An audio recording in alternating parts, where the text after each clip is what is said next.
আগামীকাল বাড়িতে বাজবে বিয়ের সানাই। আজ হঠাৎই শ্মশানের নীরবতা। বিয়ের কেনাকাটা সেরে বাড়ি ফিরে মর্মান্তিক পরিণতি মেয়ের। শান্তিপুরে শোকের ছায়া। ঘরে তখন বিয়ের উৎসবের জন্য তোড়জোড়। চারিদিকে আত্মীয় স্বজনের আনাগোনা আর আনন্দ উল্লাস। হয়ে গেছে বিয়ের কেনাকাটা, পরদিনই বাড়িতে বাজবে সানাই। কিন্তু সেই আনন্দ নিমেষেই বিষাদে পরিণত হলো এক মর্মান্তিক ঘটনায়। বিয়ের মাত্র ২৪ ঘন্টা আগে গলায় ফাঁস দিয়ে আত্মঘাতী হলেন ১৯ বছরের তরুণী শিলা বিশ্বাস। নদিয়ার শান্তিপুর পৌরসভার ১৬ নম্বর ওয়ার্ডের চর সরাগড় এলাকায় এই ঘটনায় স্তম্ভিত দুই পরিবার ও প্রতিবেশীরা। পরিবার সূত্রে জানা গিয়েছে, স্থানীয় যুবক বাপন বিশ্বাসের সাথে শিলার দীর্ঘদিনের ভালোবাসার সম্পর্ক ছিল। দুই পরিবারের সম্মতিতেই আগামীকাল অর্থাৎ সোমবার তাদের ৪ হাত এক হওয়ার কথা। বিয়ের প্রস্তুতি ছিল তুঙ্গে। গত শনিবার সন্ধ্যায় হবু স্বামী বাপনের সাথে হাসি মুখে কেনাকাটাও করতে গিয়েছিল শিলা। কেনাকাটা সেরে রাতে বাড়িতে ফেরার পর সবকিছুই স্বাভাবিক ছিল বলে দাবি পরিবারের সদস্যদের। কিন্তু রবিবার সকালে নিজের ঘরে শিলার ঝুলন্ত দেহ উদ্ধার হতেই সমস্ত আনন্দ মুহূর্তেই কান্নায় ভেঙে পড়ে। মেয়ের এই অবস্থা দেখে চিৎকার করে ওঠেন বাবা নিমাই বিশ্বাস। প্রতিবেশীদের সহযোগিতায় তাকে দ্রুত শান্তিপুর স্টেট জেনারেল হাসপাতালে নিয়ে যাওয়া হলে চিকিৎসকেরা শিলাকে মৃত বলে ঘোষণা করেন। কেন জীবনের এই বিশেষ মুহূর্তের ঠিক আগের এমন চরম পথ বেছে নিলেন ১৯ বছরের এই তরুণী, তা ভেবে কুলকিনারা পাচ্ছেন না কোনো পক্ষই। হবু স্বামী বাপন বিশ্বাসও এই ঘটনায় সম্পূর্ণ ভেঙে পড়েছেন। ২ বছর কিভাবে যোগাযোগ হয়েছিল? রাত দেখা পাড়াতেই। হ্যাঁ, পাড়াতে। গতকাল কি হলো?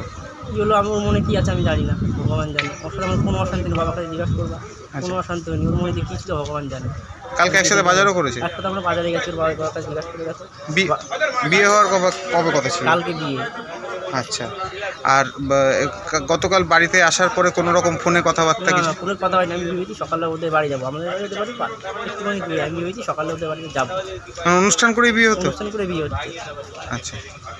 জানতে পারলে কখন এই ঘটনা ঘটেছে? আমাকে ওর বড় মা ফোন করলো যে এরকম ছিল, শরীর খারাপ। আমি হসপিটালে গেছি, শুনছি মারা গেছে। খবর পেয়ে ঘটনাস্থলে পৌঁছায় শান্তিপুর থানার পুলিশ। প্রাথমিক তদন্তের পর পুলিশ দেহটি উদ্ধার করে ময়না তদন্তের জন্য রানাঘাট পুলিশ মর্গে পাঠিয়েছে। মৃত্যুর সঠিক কারণ জানতে পরিবারের সদস্য ও হবু স্বামীর সাথে কথা বলেছে পুলিশ। বিয়ের কেনাকাটা সেরে আসার পর কয়েক ঘন্টার ব্যবধানে কি এমন ঘটনা ঘটল যে শিলাকে এই কঠিন সিদ্ধান্ত নিতে হলো, যদিও তা এখন তদন্ত সাপেক্ষ। কোথায় বলছে ঘরে, তারপর সেটিকে নিয়ে দিয়ে আসছে, তারপর ভাইকে চলে, তারপর দেখি মেয়ে আমার ঝুলে আছে। আচ্ছা, বলছি বয়স কত ছিল যে মানে? বয়স ১৯ রানি। আচ্ছা, বিয়ে হওয়ার কথা ছিল? হ্যাঁ, গতকাল সোমবার। কেন করলো এরকম কিছু বললে? আমার কিছু বুঝতে পারছি কোনো প্রেমে ঘটিত সম্পর্ক? না, আমার যে ছেলে পছন্দ করছে সেই ছেলের সঙ্গেই বিয়ে থা।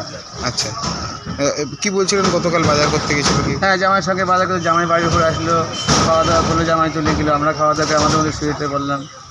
সকালবেলা উঠে তারপর আমি বলছি মেয়ে কোথায়, বলছে মেয়ে শুয়ে আছে। তাহলে থাক, পরে ডাকবো। পরে এবারে বলছি উঠিনি, বলছি হ্যাঁ উঠিছে। তারপরে আর কি ঘরে যাই, ওর মতো কাজ করেছে। শান্তিপুরের এই ঘটনায় গোটা এলাকায় নেমে এসেছে গভীর শোকের ছায়া। হাসি খুশি একটি মেয়ের এমন অকাল প্রয়াণ মেনে নিতে পারছেন না কেউই। Bureau report, news no man's land. পশ্চিমবঙ্গের উত্তর ২৪ পরগনা জেলার বনগাঁ এলাকায় সুধীর কর্মকার কলেজ অব এডুকেশন এক স্বনামধন্য এবং অতি উল্লেখযোগ্য শিক্ষণ মহাবিদ্যালয়। বর্তমান এই শিক্ষক মহাবিদ্যালয়ে নতুন শিক্ষাবর্ষে বিএড অ্যাডমিশান চলছে। তাই বিএড অ্যাডমিশান নেওয়ার বিষয়ে যে সমস্ত শিক্ষার্থীরা আগ্রহী তারা অতি সত্বর কলেজের অফিসে এসে যোগাযোগ করবেন। আমাদের কলেজের ঠিকানা গোপালনগর, চরচালকি, বনগাঁ, উত্তর ২৪ পরগনা। পিন নম্বর ৭৪৩২৩৫।